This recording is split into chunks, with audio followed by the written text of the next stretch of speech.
दोस्तों भाई जैसा कि आप में से बहुत लोग को ये पता होगा कि 1 मई तक अनाउंस करना है बीसीसीआई को इंडिया का T20 वर्ल्ड कप 2024 के स्क्वाड। लेकिन मैं आपको बता दूं कि जो बीसीसीआई वाले हैं वो 1 तारीख का वेट बिल्कुल नहीं करने वाले हैं। 28 अप्रैल को ही यहां पे इंडियन टीम के स्क्वाड का अनाउंसमेंट कर दिया जाएगा। ऐसा मैं क्यों कह रहा हूं अभी बताता हूं। देखो असल में मुंबई का मैच होना है 27 तारीख को दिल्ली में, जिसके लिए रोहित शर्मा कल ही दिल्ली आ चुके हैं। डीसी वर्सेस एमआई का मैच खेला जाएगा यहां पे और उसके बाद अगले दिन रोहित शर्मा मीटिंग करेंगे। और ये जो मीटिंग होती है ना, जहां भाई इतना बड़ा सिलेक्शन होना है वर्ल्ड कप के लिए, ये असल में वर्चुअल मीटिंग में नहीं हो पाता है। फिजिकली यहां पे सबको अवेलेबल होना होता है। जो हेड सिलेक्टर हैं अजीत अगरकर, जो हेड कोच हैं राहुल द्रविड़ और जो कैप्टन हैं रोहित शर्मा, इन सब के बीच मीटिंग होगी 28 को। 28 को इसलिए होगी क्योंकि भाई 29 को वापस से रोहित शर्मा को जाना है लखनऊ, जहां 30 तारीख को लखनऊ से मैच होना है। तो ऐसे में ज्यादा संभावना यही है कि 28 को पूरा अनाउंसमेंट यहां पे कर दिया जाएगा। मतलब अगर किसी को अब भी अपनी काबिलियत प्रूफ करनी है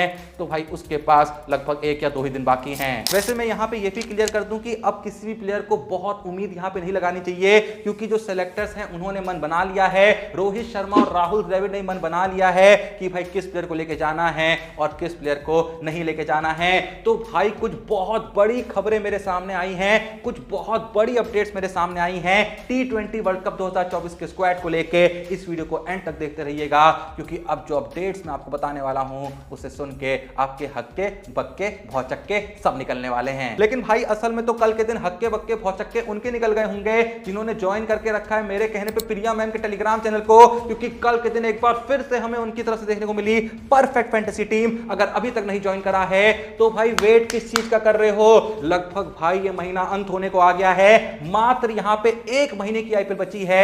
अगर इस अवसर का भी फायदा नहीं उठाया तो जीवन में आखिर किस अवसर का फायदा उठाओगे। भाई टाइम मत वेस्ट करो, जल्दी से जाओ, लिंक है डिस्क्रिप्शन और पिन कमेंट में, व्हाट्सएप नंबर स्क्रीन पे है, बस जाके देखो कि कितनी एक्यूरेट प्रेडिक्शन वहां पे आ रही हैं। उसके बाद भाई तुम बचे हुए 1 महीने के लिए इसी टेलीग्राम चैनल से एक्यूरेट प्रेडिक्शन उठाओगे, इसी नंबर पे डीएम करोगे, फ्री में वहां से परफेक्ट प्रेडिक्शन मांगोगे, परफेक्ट फैंटेसी टीम बना के पैसा ही पैसा छापोगे। तो जल्दी जाओ, टाइम मत वेस्ट करो। जल्दी से नजर डाल लेते हैं उन कुछ बड़ी अपडेट्स पे जो हमारे सामने आई है T20 वर्ल्ड कप 2024 के स्क्वाड को लेके। तो सबसे पहली और सबसे बड़ी अपडेट तो ये है कि ऋषभ पंत भाई पूरे तरीके से कंफर्म्ड हो चुके हैं। हाल ही में जो पारी खेली है उसके बाद तो भाई 100% कंफर्म्ड हो चुके हैं। और कंफर्म सिर्फ ये नहीं हुआ है कि वो भाई स्क्वाड में जाएंगे, कंफर्म्ड ये भी है कि वो 100% प्लेइंग 11 का हिस्सा होंगे। यानी आसान भाषा में ये कंफर्म्ड है कि इंडियन टीम की पहली चॉइस जो यहां पे होने वाले हैं as a wicket keeper batsman, वो कोई और नहीं, वो ऋषभ पंत होंगे। देखो भाई आईपीएल 2024 शुरू होने से पहले लोग को ये तो पता था कि ऋषभ पंत आईपीएल में कमबैक करने वाले हैं, लेकिन भाई किसी को भी इतनी सी भी उम्मीद नहीं रही होगी कि Rishabh Pant T20 world cup खेलने जाएंगे। देखो मैं ऐसा इसलिए नहीं कह रहा हूं क्योंकि वो इंजरी से आ रहे थे, मैं ऐसा इसलिए कह रहा हूं क्योंकि भाई वैसे भी उनका T20 में जो पास्ट ट्रैक रिकॉर्ड रहा है कोई अच्छा नहीं रहा है। T20 में उनके स्टैट्स बिल्कुल भी अच्छे नहीं हैं, कभी भी वो T20 में बड़े मैच में कुछ भी कमाल नहीं कर पाए हैं और हमेशा उनके T20 परफॉर्मेंस के लिए उनकी आलोचना ही हुई है। लेकिन उसके बावजूद भाई बंदा लगभग 18 महीने के गैप के बाद बल्ला उठाता है, वो भी सीधे आईपीएल जैसी बड़ी टूर्नामेंट में उठाता है और ऐसी परफॉर्मेंस देता है कि सीधे उसका सिलेक्शन T20 के 15 प्लेयरों के स्क्वाड में नहीं बल्कि T20 की स्ट्रॉन्गेस्ट प्लेइंग 11 में हो जाता है। खैर अब जहां ऋषभ पंत की बात हो ही गई है तो यहां पे मैं आपको नेक्स्ट अपडेट भी दे देता हूं और नेक्स्ट अपडेट ये है कि बीसीसीआई संजू सैमसन के बारे में नहीं सोच रहा है। हां भले ही संजू सैमसन ने इस आईपीएल में डिसेंट परफॉर्मेंस दी है, लेकिन भाई संजू सैमसन के बारे में बिल्कुल नहीं सोचा जा रहा है। केएल राहुल को यहां पे सेकंड ऑप्शन कंसीडर किया जा रहा है विकेट कीपर बैट्समैन के तौर पे। जी हां, अगर ऋषभ पंत के साथ यहां पे कुछ ऊंच नीच होती है तो केएल राहुल होंगे जो ऋषभ पंत को प्लेइंग 11 में रिप्लेस करेंगे। देखो अगर स्टैट्स पे नजर डालें तो ऋषभ पंत ने 342 रन मारे हैं आईपीएल 2024 में 161 की स्ट्राइक रेट के साथ, तो वहीं संजू सैमसन ने भी कोई कम रन नहीं मारे हैं, 314 रनों का योगदान दिया है 152 की स्ट्राइक रेट के साथ। और जहां तक बात रही केएल राहुल की, तो शुरुआती मैचेस में रन तो आए थे आईपीएल में, लेकिन स्ट्राइक रेट बहुत नीचे रही थी। पर पिछले 4-5 मैचेस में उनकी स्ट्राइक रेट 160 से भी ऊपर रही है और पारियां भी देखो ठीक ठाक खेली हैं। ऐसे में सिलेक्टर्स का जो भरोसा है, जो रोहित शर्मा का भरोसा है, जो राहुल द्रविड़ का भरोसा है, वो संजू से ज्यादा केएल राहुल पे है। आपका इस डिसीजन के बारे में क्या कहना है? आप होते तो ऋषभ पंत के साथ संजू को खिलाना प्रेफर प्रीफर करते या फिर केएल राहुल को? जो भी आपका जवाब है कमेंट सेक्शन में बता देना। तो इसी के साथ बारी आ जाती है हमारी नेक्स्ट अपडेट की, और वो अपडेट ये है कि दिनेश कार्तिक के बारे में भी सिलेक्टर्स बिल्कुल नहीं सोच रहे हैं। भले ही दिनेश कार्तिक ने भी आईपीएल 2024 में शानदार परफॉर्मेंस दी है, भले ही दिनेश कार्तिक खुद ये ऐलान कर चुके हैं कि वो पूरे तरीके से तैयार है इंडिया को टी20 वर्ल्ड कप रिप्रेजेंट करने के लिए, लेकिन क्या करें, ना ही रोहित शर्मा, ना ही राहुल द्रविड़, ना ही सिलेक्टर्स चाहते हैं कि दिनेश कार्तिक टी20 वर्ल्ड कप 2024 में जाएं। आपको भी ऐसा ही लगता है? अगर हां तो कमेंट सेक्शन में बता देना, और अगर ना भी लगता है तो भी कमेंट सेक्शन में बता देना। और कहां बताओगे? पर यहां पे भी हमारी अपडेट्स का सिलसिला खत्म नहीं होता है, क्योंकि नेक्स्ट अपडेट ये है कि सिलेक्टर्स जो हैं वो जायसवाल और शुभमन गिल दोनों को स्क्वाड में शामिल करने की सोच रहे हैं। जी हां,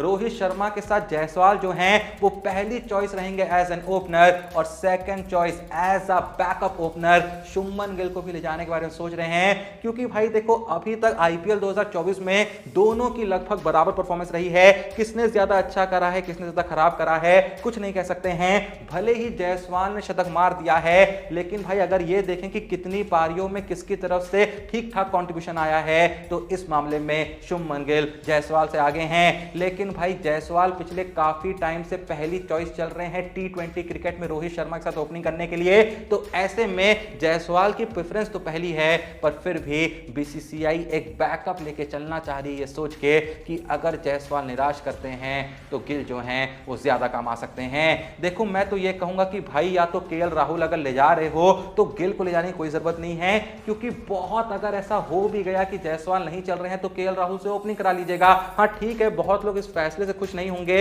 लेकिन भाई गिल की जगह मेरे हिसाब से आप एक एक्स्ट्रा ऑलराउंडर ले जा सकते हैं या फिर एक्स्ट्रा बॉलर ले जा सकते हैं, क्योंकि इतने ओपनर ले जाके मेरे हिसाब से तो कोई फायदा नहीं है। अब जहां बात निकल आई है बॉलरों की, तो भाई बॉलर्स को लेके भी कुछ बहुत बड़ी अपडेट सामने आई है कि 5 ऐसे बॉलर हैं जो पूरे तरीके से कंफर्म्ड हैं टी20 वर्ल्ड कप 2024 में शामिल होंगे ही होंगे। और ये 5 बॉलर हैं बुमराह, अर्शदीप, सिराज, जडेजा और कुलदीप, यानी 3 पेसर्स आपके फिक्स हैं, बुमराह, अर्शदीप और सिराज, और 2 स्पिनर्स आपके फिक्स हैं, जडेजा और कुलदीप यादव। यहां पे मैं आपको बता दूं कि 3 बॉलरों को लेके सिलेक्टर्स यहां पे कंफ्यूज्ड हैं। पहले हैं बिश्नोई, दूसरे हैं आवेश खान और तीसरे हैं अक्षर पटेल। इन तीनों में से किसी एक को लेके जाना है, लेकिन ये सिलेक्टर्स नहीं समझ पा रहे हैं कि किसे लेके जाना है। देखो, मैं होता तो सबसे पहले तो मैं ये कहता कि भाई चाहल का नाम यहां पे क्यों नहीं है, क्योंकि बिश्नोई के कंपैरिजन में चाहल ने बेहतर बॉलिंग कराई है, चाहल की बॉलिंग में दमखम दिखा है, और उस बंदे को हम कभी नहीं लेके जाते हैं वर्ल्ड कप में। क्या पता यही रीजन हो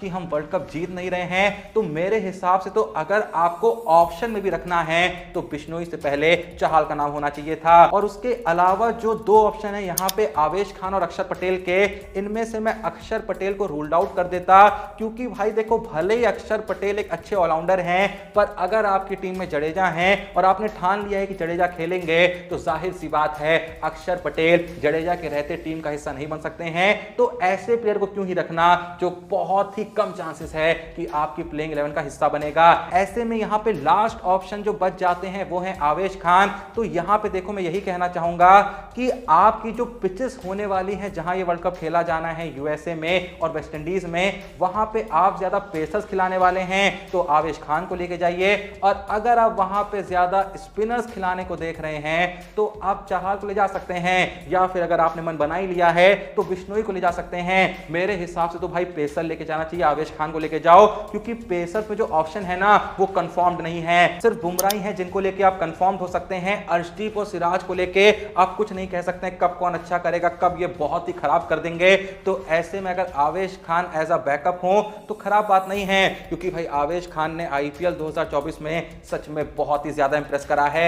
और यहां पे मैं ये भी कहूंगा कि देखो, स्पिनर्स को लेके आपको बहुत धोखा नहीं मिलेगा, क्योंकि कुलदीप यादव बहुत अच्छी बॉलिंग करा रहे हैं, जडेजा जो हैं वो काम आ ही जाएंगे। धोखा जो है वो ज्यादातर पेस डिपार्टमेंट में ही मिलने की चांस है, तो ऐसे में जो बैकअप का ऑप्शन है वो पेस डिपार्टमेंट का हो तो ज्यादा अच्छा है। लेकिन जैसा मैंने कहा, फिर भी अगर आप जडेजा और कुलदीप के अलावा एक एक्स्ट्रा स्पिनर ले जाने को देख रहे हैं तो वो मेरे हिसाब से तो चाहल होने चाहिए। खैर, जो भी वीडियो देख रहा है, आप लोग के हिसाब से इंडिया का बॉलिंग लाइनअप कैसा होना चाहिए, कौन से पेसर्स होने चाहिए और कौन से स्पिनर्स होने चाहिए, जो भी आपका जवाब है कमेंट सेक्शन में बता देना। इसके अलावा भाई जैसा मैंने कहा कि याद से डिस्क्रिप्शन और पिन में दिए हुए लिंक से प्रिया मैम के टेलीग्राम चैनल को ज्वाइन कर लेना, क्योंकि भाई लगभग 1 महीना बचा है, ये मौका मिस नहीं करना है। इस एक महीने में इतना पैसा छाप सकते हो कि तुम सोच भी नहीं सकते। तो बस एक बार जाके टेलीग्राम चैनल ज्वाइन करके तो देखो, व्हाट्सएप नंबर स्क्रीन पे है, डीएम करके तो देखो, उसके बाद खुद कहोगे कि भाई सच में इतनी एक्यूरेट प्रेडिक्शन कोई कैसे दे सकता है। मैं जानता हूं तुमको यकीन नहीं होगा, इसीलिए कह रहा हूं एक बार जाके देखो, तो एक बार व्हाट्सएप पे डीएम करके देखो। तो बाकी वीडियो पसंद आई लाइक करके देखो, तो चैनल को सब्सक्राइब करके देखो। तो मिलते हैं नेक्स्ट वीडियो में, तब तक के लिए जय हिंद, धन्यवाद।